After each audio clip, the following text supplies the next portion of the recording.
not a platform ban. Not shadow bans. The 24 election and the future of democracy hinges on vibes. Here for a vibe check on the status of the TikTok legislation, how social media shapes the vibes in politics, and all things online is Taylor Lorenz. Taylor is a writer at The Washington Post and the author of Extremely Online, the untold story of fame, influence, and power on the internet. But first, we're going to talk about an RFK staffer who really said the quiet part out loud and Trump's recent statement on abortion. Stick around after our chat with Taylor for an It's Giving, our group chat, and a good vibe on student debt cancellation. Let's go. Okay, Brian. Big week. Are your boots are shaking? Are you blind? Well, yes, I'm shaking because we'll get into it in the group chat. I'm still shaking from the quake. But I feel now, to the audience, I feel like now every week is going to be kind of a big week leading up to November 5th. I don't have the energy for that. I need like 3 a month, 3 big weeks a month. That's like 80% of the time.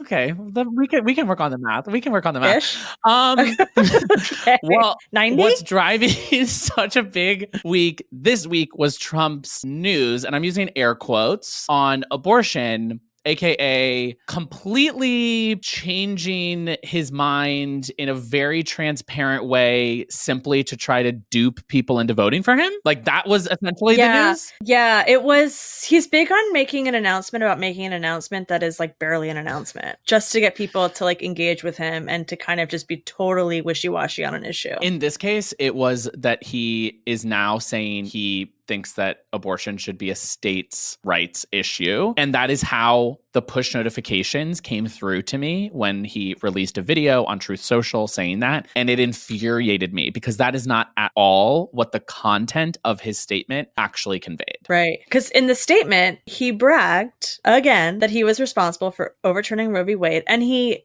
called out the 5 justices by name, thanking them. I want to thank the 6 justices, Chief Justice John Roberts, Clarence Thomas, Samuel Alito, Brett Kavanaugh, Amy Coney Barrett, and Neil Gorsuch, incredible people, for having the courage to allow this long-term, hard-fought battle to finally end. It's like, hello, people.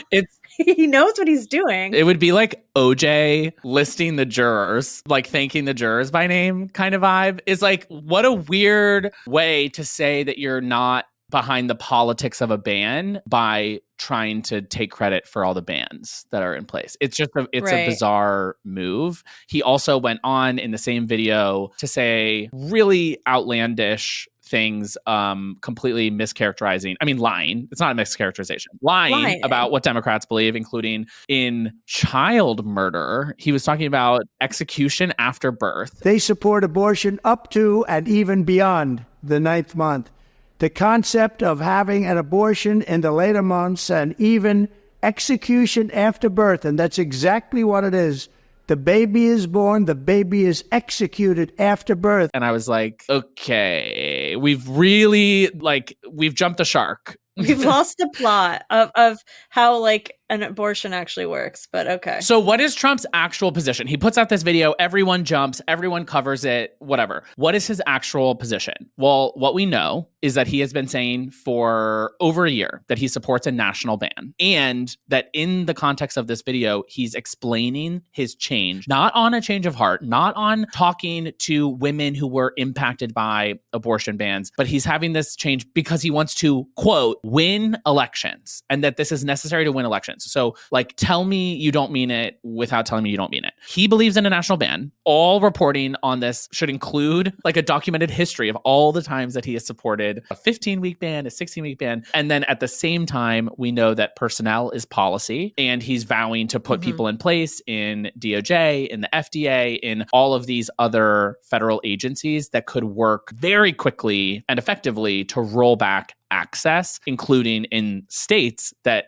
guarantee a right to abortion. Right. And he said this statement yesterday, and then we saw today, right before we sat down to film this, that Arizona repealed a law from 1864. So the states are stating. Yeah. Not only is the Arizona law a ban, it also makes it a felony for a doctor to perform an abortion in the state as well.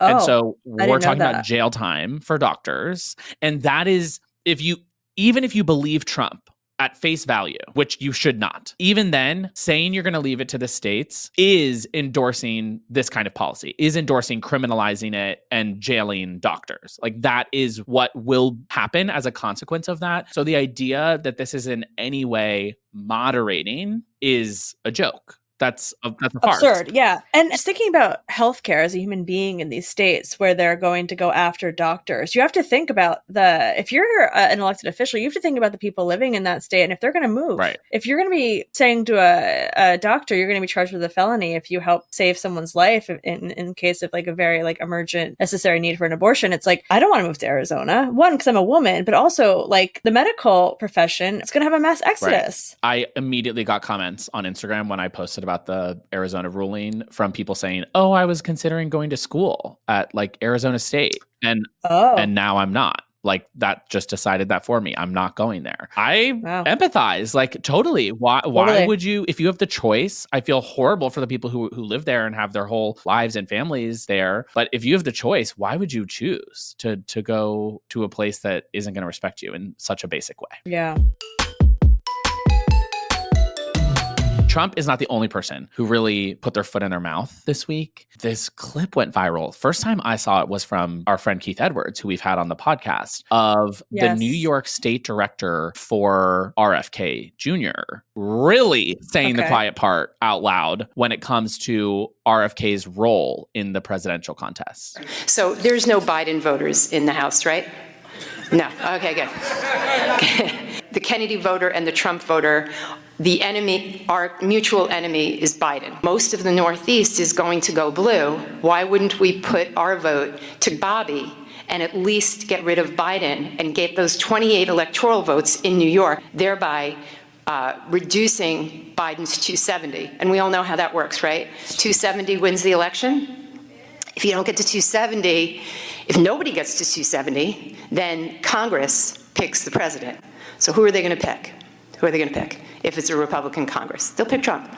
So we're rid of Biden either way. Does everybody follow that? Okay. Does that? Is she okay? She's not okay. Does that sound like the stance of a person who's a state director for someone who's trying to become president, as he claims? No, it doesn't. It sounds like the state director of someone who is a spoiler and who is intentionally drawing votes away from a candidate in order to elect a different third candidate. And in this case, being Donald Trump. The Kennedy campaign, they had a response. They said, Palma was speaking as a private citizen and her statements in no way reflect the strategy of the Kennedy campaign, which is to win the White House with votes from former Trump and Biden supporters alike. Babe, no. Lol. She's your state director. That is your strategy. Totally. You have appointed her the director of strategy for your state. Literally, the interns on campaigns have to make their social media private because they speak on behalf of the campaign. To have someone in such a public position. And she also goes on in the same clip to talk about how one of her conditions of taking the job was that she would be openly running on this strategy. And they said yes. This was not news to RFK Jr.'s campaign. Like, she is openly saying that this is why they hired her, was to pursue this specific strategy with voters in New York. And by the way, if they were not okay with it, they would say, thank you so much for your time. We're going with a Here's the door. Different candidate for this position. Totally. As we've said many times, a third-party candidate has not won a single electoral college vote in the last 50 years, and that's not going to change this year. So without a path to 270 of those electoral college votes, the only role that a third-party candidate, be it RFK Jr., Cornel West, Jill Stein, or somebody else, the only role that they can play is as a spoiler. Speaking of RFK Jr., we're going to do a vibe check. Taylor Lorenz is coming on for a vibe check conversation. We're going to talk about RFK Jr. and not his state strategy, but his digital media strategy and a recent hire he had, and many other things that we've talked about before on the pod, and we're going to talk about with Taylor. I'm excited to talk to her about the TikTok bill in particular, because we have a difference of opinion on it, but I want to understand more about her perspective and where she's coming from. And who knows? Maybe I'll change my mind. Stranger things have happened. I don't know. No, kidding. I'm kidding. LOL. Okay, let's bring on Taylor. Welcome to the pod. Thanks for having me. We have a lot of hot goss on TikTok this week. Lots of movement on the Hill. Could you start by just sort of sharing your perspective on the piece of legislation that passed the House a few weeks ago and is currently being considered by the Senate? Yeah. So the House passed what is effectively a TikTok ban. This bill would give the app technically 180 days to sell to a U.S. competitor. The terms of that sale are essentially unachievable, which is why it is an effective ban. And in case anyone was wondering too, the lawmakers that spoke about it also refer to it as an effective ban. So that's, it's not, in my opinion, honest to say that, oh, this is just a forced sale, because there's no way they could really sell under these terms outlined. It would also force them to sell to a U.S. tech conglomerate, which has a lot of concerning sort of antitrust implications. And this bill doesn't actually address anything that they claim that it does. So, they say that, oh, they're worried about kind of China being able to get our data and things like that. But of course, there's no evidence that China has ever been able to access U.S. user data, which is stored in Texas in servers controlled by an American company, Oracle. But also, they could just buy our data on the open market, thanks to a billion data brokers that sell our data. And then also, I think it has huge free speech implications. Unlike China, our government does not control our app store. So, this would be a pretty unprecedented move by the government. Yeah. So I think that there are definitely components that we have spoken about on the pod before, areas of agreement, certainly maybe some of disagreement that we can get into and learn a little bit more about your perspective on. When it comes to the bill, I see it as a few different components. So maybe we can tease them apart a bit. For sale versus ban. Heard you on the challenges that there would be to move the sale in that amount of time. I've gotten different perspectives on the likelihood that that sale would be able to happen on the timeline laid out. I'm curious if you would feel the same way about the legislation if the window allowed for a sale was extended. It's not just the window, it's the terms of the sale. And the reason that all of the lawmakers involved are calling it in their own press release a ban is because they've written the law to be a ban. So it's not like, this is not like, oh, we want to set a timeline for some sort of thing. Like, this is a ban. And by the way, it's a ridiculous premise, right? Like Facebook, for instance, if they want to operate in, I'm just trying to think of another country like France, right? And France says, no, Facebook, you have to sell yourself. You have to sell, or like, no, Ford Motors, you have to actually sell all of your technology to us so that we can locally produce it. No country would do that. No business would do that. It's a ridiculous premise. And by the way, let's not forget that we had Musical.ly, right? In the US, TikTok is a US company, by the way. TikTok is a US incorporated company, and ByteDance has the stake, so it would be selling sort of this portion of it. But let's not forget that in 2017, when Musical.ly was being driven out of business by Facebook, and Viacom was an option to kind of like, Viacom was interested in potentially buying Musical.ly and couldn't afford it, and Facebook was crushing this app. We allowed it to sell to ByteDance 5 years ago. So suddenly, to kind of like now try and reverse it and over this panic and set these ridiculous terms, any sale, quote unquote, even if it were to happen, and even if this were feasible, it wouldn't be a true sale. You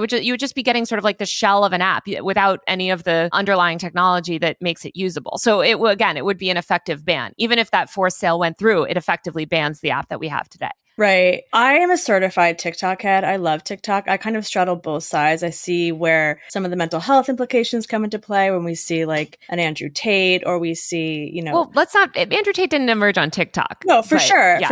But I'm curious, what are your thoughts on the China influence of it all? And, the assumption being made by many that this is just a propaganda machine for China. There's zero evidence of that. There's zero evidence that TikTok or ByteDance has ever knowingly allowed China to, influence its user base ever. There's zero influence. We don't have, and by the way, they've been searching for any example of that. As Ken Klippenstein wrote a great piece a couple weeks ago, the entire sort of intelligence community has been searching for evidence of this for years, and they have not found a single example. Now, are all social media apps vulnerable to foreign interference? Yes. And China and Russia, we know that they use these publicly available tools sometimes to run disinformation campaigns. They can set up an account like anybody else, right? And we don't necessarily know. And these platforms obviously take great steps to limit that. I think it's ironic that everything that TikTok is being accused of, we actually have evidence of Facebook doing often, but we're not seeking to ban Facebook. I think it's great to encourage all platforms. Again, this goes back to like effective legislation versus not, right? We don't have legislation that forces all of these tech companies to be held accountable for their foreign influence. I think that is something that companies should take more seriously, right? I do want to clarify that the legislation would apply to other foreign adversaries, including Russia, Iran, North Korea. Theoretically, yeah, but it's basically about China. But yes, I agree that they say that. But again, there's no evidence, by the way. There's just no evidence of any of TikTok ever collaborating with Russia, ever collaborating with China, ever collaborating with any of our quote unquote adversaries. But there is evidence of specific topics that would be against the Chinese Communist Party's agenda performing poorly. No, there's not. No, there's not. TikTok. No, there's not. No, there's not.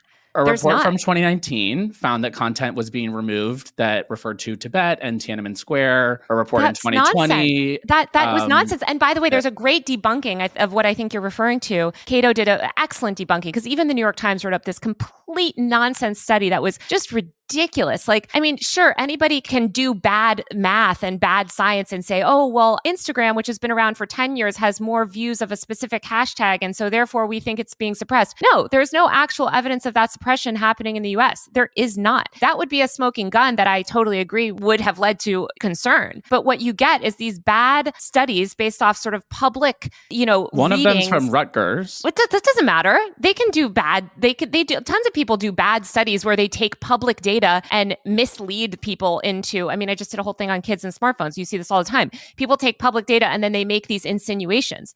Go on China. There's tons of discussion about Tibet, tons of discussion about, just overwhelming discussion of, none of that is being censored. Meanwhile, political content is being censored on Instagram, but there's just simply not restrictions about that. And even if those restrictions were in place, by the way,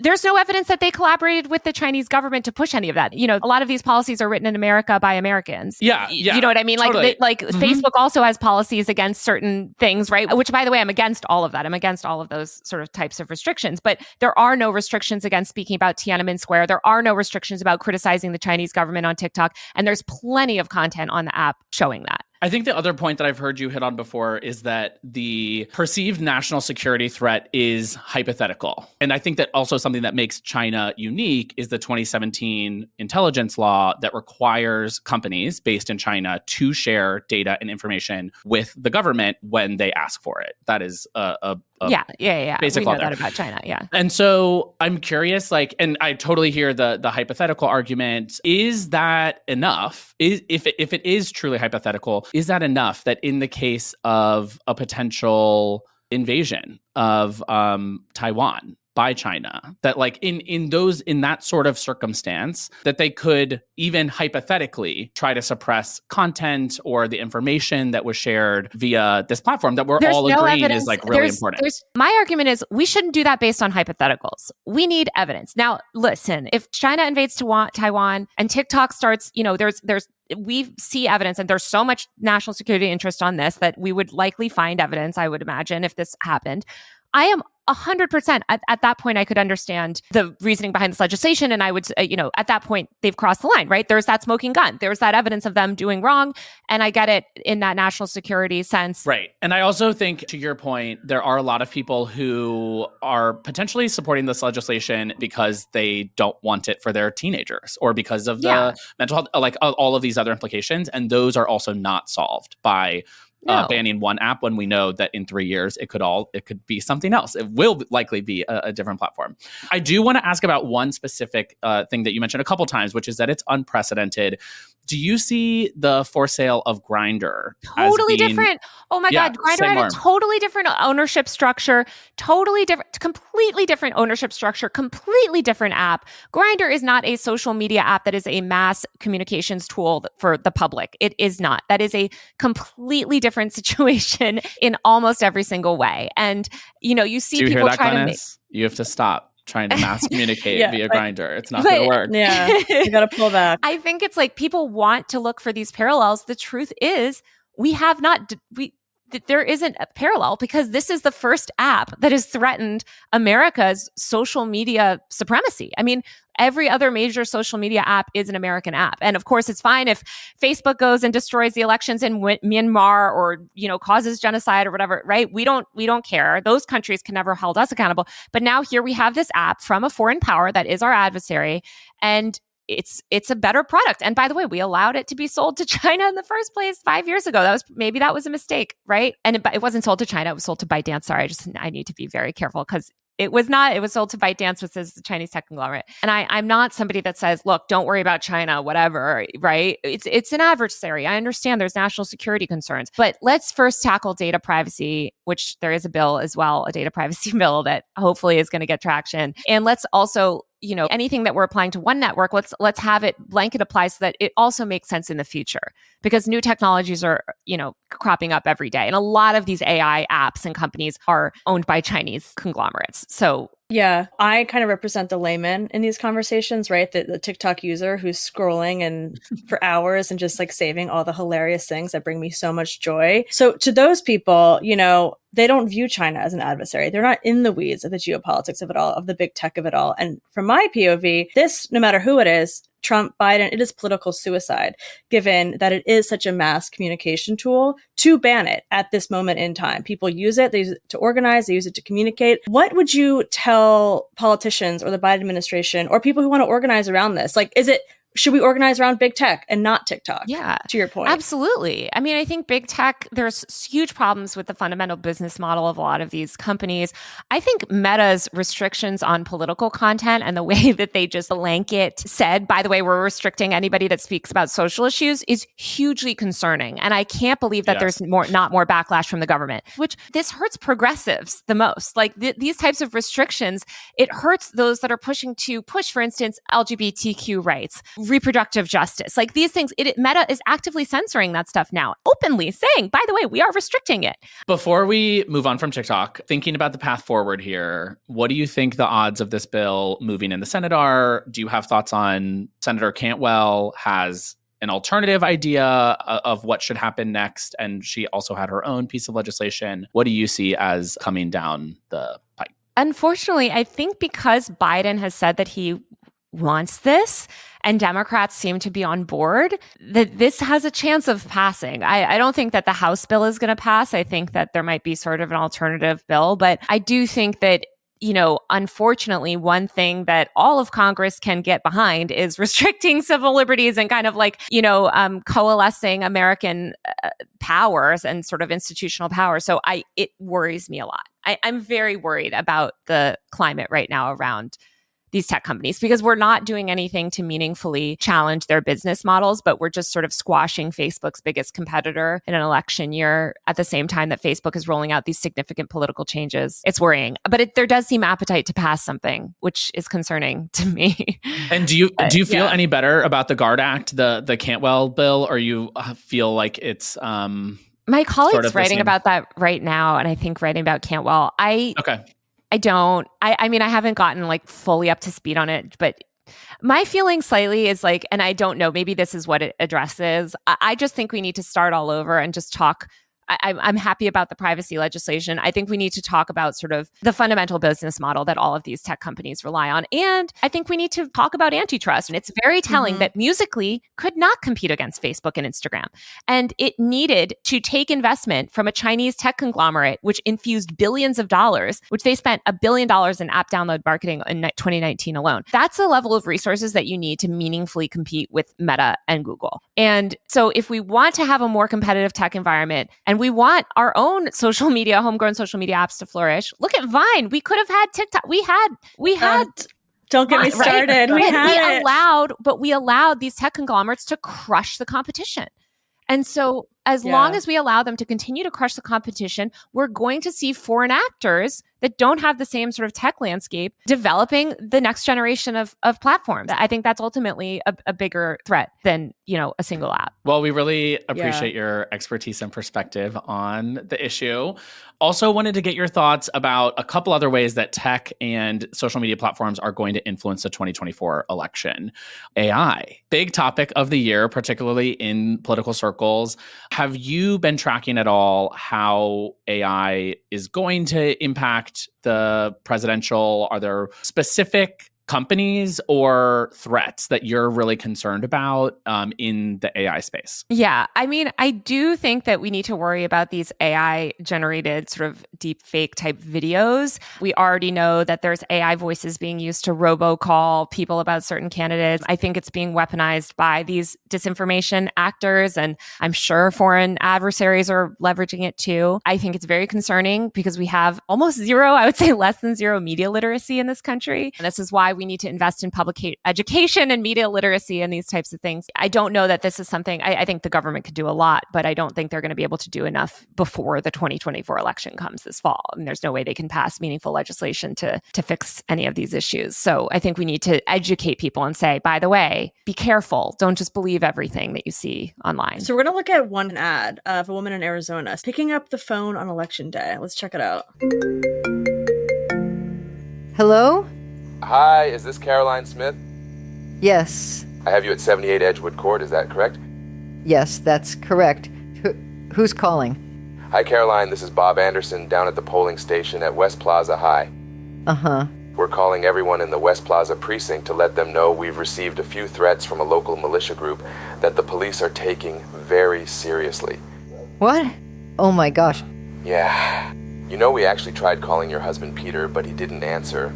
Oh, I think he must be driving. Oh, okay. Well, we're asking voters to stay at home today until we can get this situation resolved. Okay. The governor has already issued an extension on ballot submission, so you can go ahead and plan on coming in tomorrow. Okay. Thank you so much for letting me know. Scary. We know that these types of things are happening. It's happening. They're already happening. Yeah. So I think it's really concerning. We need to get a handle on all of it. Something else I wanted to talk to you about, because you wrote about this yesterday, and we talk about it a lot on this pod, which is RFK Jr. And, as we were talking about TikTok, we're talking about being online and using, the tool, the very effective tool that is digital communications. He's doing it quite well. Can you tell us a little bit more about that article you wrote? Yeah, I profiled this guy, Link Lauren, who is a 25-year-old content creator who's started working for RFK. He was previously collaborating with Vivek. He's also made content with Dean Phillips, the sort of outside Democratic candidate, Marianne Williamson prior to that. He established a name for himself, sort of covering these candidates almost as a content creator or journalist, and then sort of started working more closely with them. With Vivek, he was not getting paid, but he was directly advising. With RFK, he's now a paid senior advisor. RFK is performing incredibly well online. I mean, RFK embraced TikTok from the beginning. He talks on there in a very native way, where he's speaking about issues like climate change and his sort of anti-establishment rhetoric that really appeals to young people.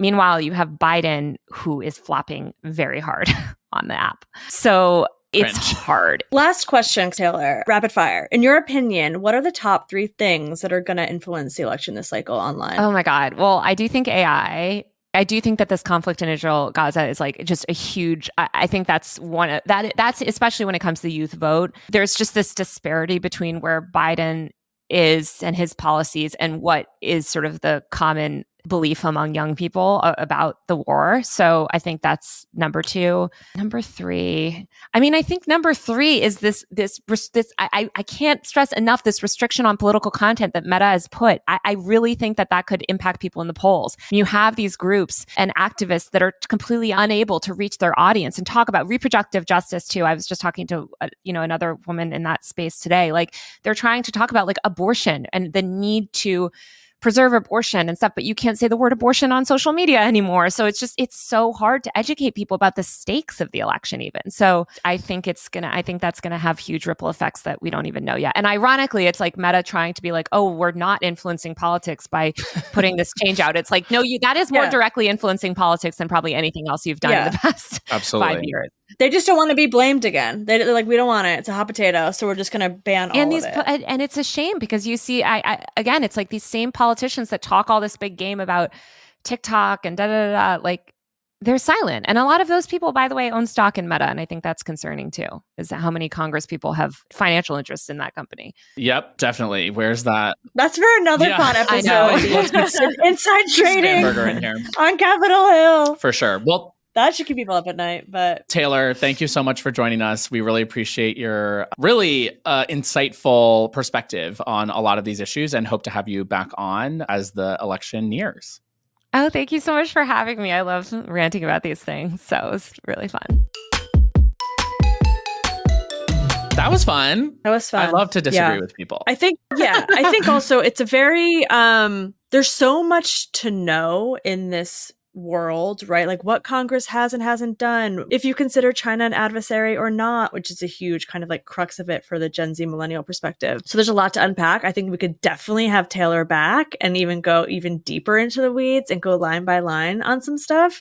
But Taylor's like, she's a huge person in this world. So it was so exciting to have her on. For sure. Let's put it this way. I would still probably vote for the bill tomorrow if I could cast a vote in Congress. But I also think that she had some really interesting perspectives. There were some things I wanted to push back more on. But, like we probably see the world a little bit differently. And a lot of it, as you're saying, comes down to your priorities. I will admit I don't spend that much time on TikTok, so it probably feels like it's less of a cost to me. But I appreciate her sharing her perspective and chatting with us. Yeah, like I said, I feel like I'm Switzerland in this moment a little bit. Like I'm a TikTok head. I love TikTok. I love the videos that I get. My algorithm is so good. I've worked so hard for it.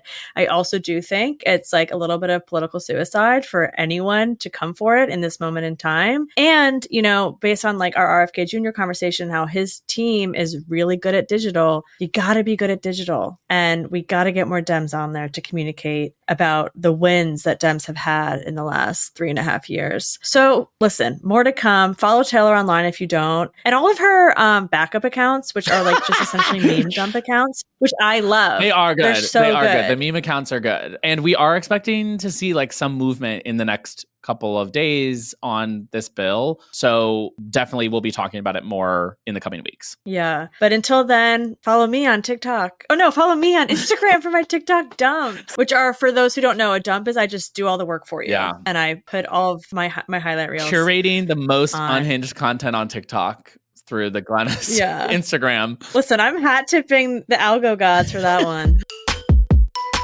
It's giving. Last week, we dove into some of the wild bridge conspiracies. And this week, we have a whole new batch to dive into. Let's see what they're saying. A Fox News alert, a rare celestial event collides with a policy failure on the ground. The southern border will be directly in the path of totality today when the moon covers the sun for nearly 4 minutes. We are told that officials are bracing for higher traffic than usual, and that means a real opportunity for smugglers and cartels and migrants to come right in.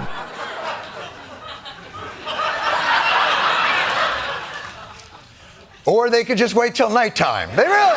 It's giving laugh track. Fox News should always be consumed with laughter in the background. That's how it's made to be consumed. Honestly, yes. It's just also giving very orchestrated messaging machine. Can we blame this on DEI? Can we blame this on immigration? Yes, we can. A celestial event where it just turns dark, nighttime for 3 minutes, we're going to blame it on immigration. It's kind of giving Christopher Nolan. Like, the plot of this movie is that we have 4 minutes to smuggle people across the border during the eclipse. Like, what are you talking about? That's not happening. Brian, the group chat has been a buzzin' because there was a couple of things that have happened in the great city of New York in the last week. The number one I want to talk about, where were you for the earthquake? For the earthquake, I was alone in my office, which is essentially a big glass cube, and it freaked me out. Yeah. At first, I was like, is that a truck? Or is that a plane? Or is that a something? And then it kind of kept going. And I looked around, and then I immediately got on Slack, got on text, got on Instagram, and people were like, I just felt it in Brooklyn. I just felt it in Albany. And I was like, that's an earthquake, baby. That was my first one. Have you experienced an earthquake before? A small one in DC. That was my first one. But I thought of you because me being who I am, I grabbed my passport. I grabbed my keys. I grabbed my wallet. I grabbed my jacket. A Luna bar. And I bolted. I forgot the Luna bar. And then I realized, you know what? I actually need to put the go bag together. You need a go bag. Because that was my instinct. Even though the actual like recommendation is to stay in your place during an earthquake, I just don't feel like that applies to New York City. Like, all of us live in these like rumble tumble buildings. And I'm like, also Manhattan is like has a river running underneath it. I'm like, how secure is all of this? So I hauled ass. To where? I actually went to the coffee shop because I was so amped up. I was like, what can make this go higher? A double espresso. Let's really. Yeah, I was told that I was being dramatic, and people sent me, the group chat was sending memes of like, did you survive the earthquake? Wendy Williams. And it was like a chair tipped over. Yeah. And I'm like, come on. I'm with you, and I'm with all listeners in the earthquake zone who were rattled by it. It was scary. And like, we live in a major city. So many things run through your mind when buildings start shaking, the least of which is an earthquake. You're like, okay. Totally. Let me put it this way. If you're not afraid of an earthquake while it's happening, then maybe I'm worried about you. Because it is truly like the most powerful force that you can experience on planet Earth. Like, the entire ground for hundreds of miles around is moving. Like, that should probably scare you. I don't walk around afraid of earthquakes every day, but like in the moment that it's happening, I feel like that's a very natural thing, is like, oh, we actually have no idea if this is going to get worse in 2 seconds or stop. Exactly. That's a very good point. So if you felt it, we feel you. But we did survive, and we were treated for it. We were rewarded on Monday here in New York for having survived. No, we weren't rewarded. I disagree with that because because you really had to be in the path of totality. No, wrong. Oh my gosh. I need everyone to write into Glennis on Instagram and tell her how much you enjoyed the partial eclipse that you saw. Send all the photos. I love seeing New York City in community. Yes. Everyone like out on their roofs. Like, I love those moments in New York because everyone is just like so rough and tough here. Yeah. So I did enjoy that. But my dear friend Matt is an eclipse chaser now. And totality or bust, like track and adjust. Or there's some saying like for the cloud coverage. Anyway, apparently it's life-changing to see a total eclipse. So I'm Spain 2026, baby. Yeah, if I'm gonna go somewhere, sorry to someone's gonna be offended by this. If I'm gonna go somewhere to be in the totality, I'm not going to like I'm not going to Buffalo. Sorry. I'm not going to Buffalo, New York. I'm going to Spain. Like, if I'm gonna go, I'm gonna go. Sure. Make a vacation out of it. Yeah. Yes, absolutely. Okay. Good vibe, goodbye. We gotta get him out of here. Hit him with it. This is a good thing. So the Biden administration, they sent a new update on student debt cancellation. They've been doing this now because the original policy proposal was struck down by the Supreme Court. So they have started looking at new statutory rules by which they can get things passed. The most recent, I'm going to kind of go through who is included in this. But if you are a Vibes only listener, or you are anyone who is wondering about any of your student loan cancellation or your status, just log into your portal or go to studentaid.gov/debt relief. So here's some new things. People who now owe more money on their loans than they originally borrowed, canceled. Thank God, by the way. People experiencing financial hardships, that is a large umbrella. They advise you go to studentaid.gov/debt relief to kind of sort that out. People who would qualify for a pre-existing loan forgiveness program that aren't enrolled in one right now. People who took out loans to enroll in low-value academic programs, and people who have owed on loans for at least 20 years. So the Biden administration is doing what they can with this new student loan debt announcement. It's about 30 million Americans now who have had their student loan erased or adjusted. It's good. It's objectively good. I'm excited to see them pushing forward, even though they have gotten some of their previous plans snuffed, their torches snuffed by the Supreme Court. They said, no, Redemption Island, we're sticking it out. And that, Vibes only listeners, is how Brian Derrick squeezed in Survivor in this episode. Every time. And those are the vibes this week. What did you think of this episode? What is your take on the TikTok legislation? I want to get yelled at. Send us a message at vibes@couriernewsroom.com, or you can always DM us on Instagram. Thanks for listening. Vibes Only is a production of Courier, a civic media company that protects and strengthens our democracy through credible, fact-based journalism and seeks to create a more informed, engaged, and representative America. Vibes Only is produced by Devin Maroney with support from Courier's Kyle Tharp, R.C. DeMezzo, and Daniel Strasburger. Tara McGowan is founder and publisher of Courier.